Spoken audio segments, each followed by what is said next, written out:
And I was wondering, what sort of strategies do you use to self-reflect? How interesting. This is a very interesting question. I think that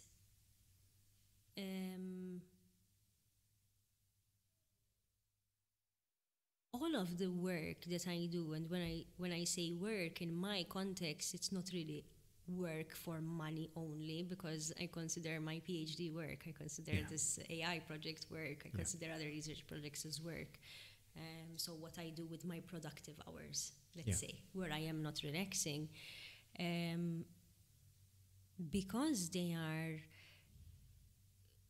specifically with people who are from very different contexts and very different walks of life, educational backgrounds, careers, so diverse. The group of people is so diverse that it is an innate reflective process, because I constantly have to reflect on how can I say this in a way to make sure that the other person can understand me as well as possible. And when they say something to me, sometimes I need to ask a few questions to make sure that I have understood them in the way that they intended it to be understood. So it seems that I have, as unconsciously perhaps or subconsciously, placed myself in a situation where the people that I am surrounded with require me to reflect constantly about what I'm going to say and what is going to be said to me. Okay. What did it take for you to reach this mindset? Because obviously this was a journey and you ended up here. Yes. I think that it was not an easy journey. I always felt like, just a little bit of a background, I finished my master's program when I was 21, so I was pretty young, and I went into work. I came back to Malta and I went into work, and I started to experience something that I hope many of my students will not experience, where people felt threatened, where people did not want to accept that somebody so young and, so when I was 21 and applying to jobs and engaging in work and doing a lot of work, I always got the sense that people felt threatened, they wanted to stop my progress, they were not happy to hear my ideas. I got a lot of, you are so young, you don't really know what you're talking about, no, this can never work, and so on and so forth. In what context, if I may ask? In the context of work. Okay, so you were in employment and you had ideas, you Yes. proposed ideas and they were turned down. Correct. Okay.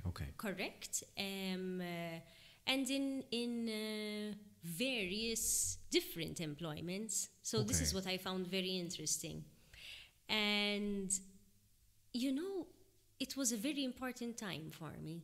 It was, of course, during that particular time, I was not happy about it. Sure.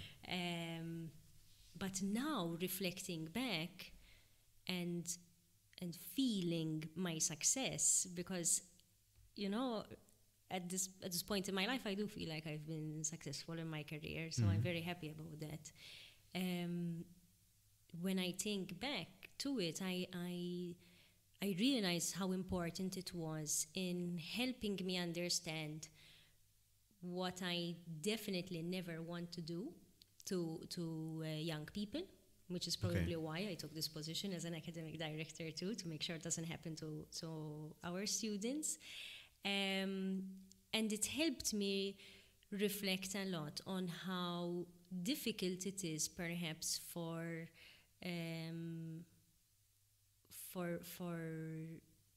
some people who are in perhaps top positions to accept new ideas and the value of people who are younger, who are newer, who are fresher, who are entering organizations.